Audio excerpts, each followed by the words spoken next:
Hi. இப்போ நம்ம போன வீடியோல பாத்தீங்கன்னா ஃப்ரேமை எப்படி ஃபிக்ஸ் பண்ணணும்ன்றத பார்த்தோம்.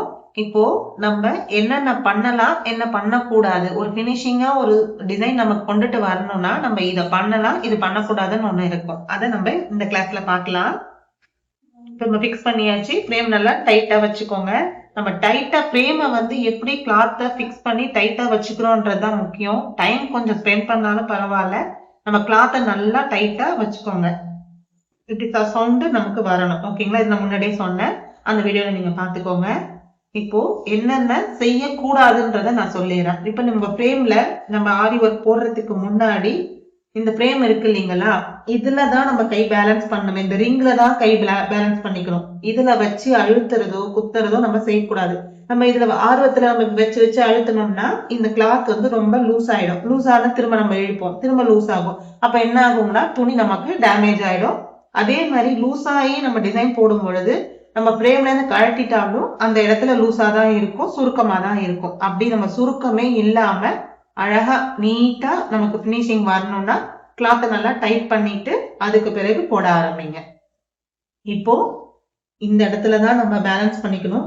அதுக்காக நான் வந்து இதுலயே வைக்காம இப்படியே தான் பண்ண முடியுமான கஷ்டம் தான். அப்படி இல்லை, இது லைட்டா படலாம், ஆனா ப்ரெஸ் பண்ணக்கூடாது. இந்த கிளாத்ல வந்து நம்மளோட கை வந்து அழுத்தம் கொடுத்து பண்ணாம லைட்டா இப்படி மேலோட்டமா வச்சுக்கோங்க. அதே மாதிரி இன்னொன்னு என்னன்னா, கிளாத்ல இப்ப நம்ம நீடில த்ரெட் இந்த டிசைன் எல்லாம் போடுறதுக்கு முன்னாடி எம்டியா நீடில எடுத்துக்கோங்க. நீடில வச்சு நம்ம பிராக்டிஸ் பண்ண போறோம். அதுக்கு முன்னாடி நீடில நல்லா பாத்துக்கோங்க. இதுதான் வந்து நம்ம த்ரெட்டுங்களுக்கு யூஸ் பண்ற நீடில், ஆரி நீடில், அயன் நீடில். இதுல துளிப் நீடிலும் இருக்கு. நீங்க எப்படி உங்களுக்கு இந்த நீடில் தான் போடணுமா அப்படின்னா இல்ல, இந்த கம்பெனி தான் இல்ல, உங்களுக்கு எது ஈஸியா இருக்கு, எனக்கு இதான் வருது அப்படின்னா, நான் இதுலதான் பழகி இருக்கேன், இதுலதான் எனக்கு போட வரும்னா நீங்க அந்த நீடிலே நீங்க வச்சுக்கோங்க. இப்ப அயன் நீடில்ல இது த்ரெட்டுக்கான நீடில், இங்க கொஞ்சம் திக்கா இருக்கும். நமக்கு பீடு எல்லாம் போடணும்னா இந்த இடத்துல தின்னா வரும். நான் அந்த பீடு போடும்பொழுது உங்களுக்கு அந்த நீடில காமிக்கிறேன். இப்போ இந்த லைட்டா வளைஞ்ச மாதிரி இருக்கு இல்லைங்களா, கொண்டை இப்படி வளைஞ்ச மாதிரி இருக்கும் நீடில்ல. இந்த நீடில்ல கொண்டை வளைஞ்சிருக்கு இல்லைங்களா, இதுதான் நம்ம இப்ப நம்ம கவனமா பாருங்க. தையல் எந்த பக்கம்லாம் நம்ம போடணுமோ, இப்படி மேலே இருந்து கீழே வரீங்கன்னா அந்த தையல் எதை நோக்கி வருதோ அந்த பக்கம் தான் நம்ம இந்த கொண்டை பார்த்த மாதிரி இருக்கணும். இப்போ மேலே இருந்து கீழே வரீங்கன்னா இந்த கொண்டை நம்மள பார்த்த மாதிரியே வரணும். இப்ப கீழே இருந்து மேல போறீங்கன்னா இந்த கொண்டை கீழே இருந்து மேல போன மாதிரி இருக்கணும். ஆக மொத்தம் நம்ம தையல் எந்த பக்கம் போடுறீங்களோ அந்த பக்கம் தான் இதனுடைய நீடிலோடைய கொண்டை இருக்கிற மாதிரி நம்ம பார்த்து பழகுங்க. சரிங்களா? இப்போ பேசிக்கா நம்ம போடும்போது கீழே வச்சுக்கோங்க.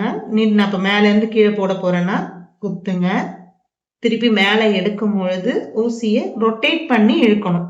நம்ம சாதா நீடில்னா இப்ப இடத்துல வளைஞ்சிருக்காது, நீட்டா இருக்கும். அப்புறம் நம்ம குத்தனா இப்படி எடுத்தோம்னா அப்படியே வந்துடும். ஆனா இது வளைஞ்சிருக்கிறதுனால நீங்க கீழே குத்தி மேல எடுக்கும் போது ஊசிய ரொட்டேட் பண்ணி தான் எடுக்கணுமே தவிர்த்து அப்படியே நம்ம இழுக்க கூடாது. இழுத்தீங்கன்னா கிளாத் வந்து நூல் மாட்டி டேமேஜ் ஆயிடும்.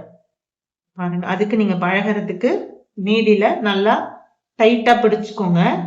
இப்படி இப்படி ஒரு உருட்டு, இப்படி உருட்டு, இப்படி உருட்டு, இப்படி உருட்டு. நீங்க வீட்டுல சும்மா டிவி பார்க்கும் போது பண்ணும் போதெல்லாம் ஏதாவது ஒரு குச்சியோ ஏதாவது ஒண்ணு நம்ம கையில வச்சு லைட்டா அப்படி உருட்டி உருட்டி பழகி பாருங்க. அப்ப நம்ம போடும்பொழுது உங்களுக்கு கொஞ்சம் நல்லாவே ஈஸியா இருக்கும். கிளாத்ல இங்க பாருங்க, மேல எடுக்கும் போது உருட்டணும், குத்தணும், மேல எடுக்கும் போது உருட்டி எடுக்கணும். இப்படி கொஞ்ச நேரம் நீங்க நல்லா பிராக்டிஸ் பண்ணுங்க. நிறைய இடத்துல குத்தி குத்தி பிராக்டிஸ் பண்ணி நூல் மாட்டாத அளவுக்கு ரொட்டேட் பண்ணி பழகிக்கோங்க கொஞ்சம். இப்படி நான் உங்களுக்கு கிளாத்ல குத்தி எடுக்கும் பொழுது ஈஸியா வருது அப்படின்னா நம்ம ஸ்டிச்சஸ்க்கு போலாம்.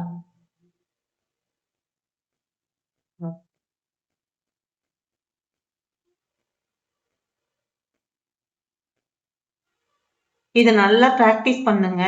பிராக்டிஸ் தான் நமக்கு ரொம்ப ரொம்ப முக்கியம். நம்மளுடைய டிசைன் வந்து நல்லா வரணும் அப்படின்னா நமக்கு எவ்வளோக்கு எவ்வளோ நம்ம பிராக்டிஸ் பண்றோமோ அந்த அளவுக்கு உங்களுக்கு ஸ்பீடும் இன்க்ரீஸ் ஆகும். நம்ம போடுற ஸ்டிச்சஸும் நல்லா கிளியரா சூப்பரா, பிளவுஸ் பார்த்தோம்னா நல்லா அழகா வந்திருக்கேன், நம்ம அழகா போட்டிருக்கோம் அப்படின்றது வரணும்னா டைட்டா வச்சுக்கோங்க. நீங்க எவ்வளோக்கு எவ்வளோ பிராக்டிஸ் பண்றீங்களோ அப்பதான் உங்களுக்கு நல்லா வரும். இப்படி நல்லா ரொட்டேட் பண்ணி ரொட்டேட் பண்ணி எடுக்கணும். அதே மாதிரி நெக்ஸ்ட் நம்ம பண்ண வேண்டியது என்னன்னா, நீடில 90 டிகிரில இருக்க மாதிரி வச்சுக்கோங்க. நேரா தான் இருக்கணும்.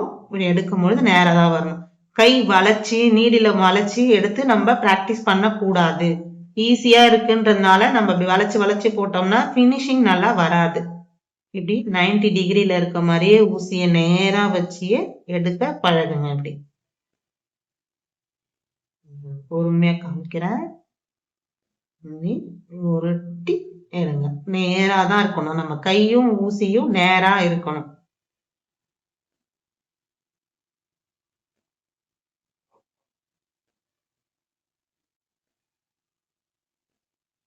இப்படி நல்லா பழகி இந்த த்ரெட் மாட்டாம வர வரைக்கும் வந்துருச்சுன்னா நம்ம ஸ்டிச்சஸ்க்கு போகலாம். இதுதான் நம்ம பேசிக்கா நம்ம பழக வேண்டிய முறைகள்.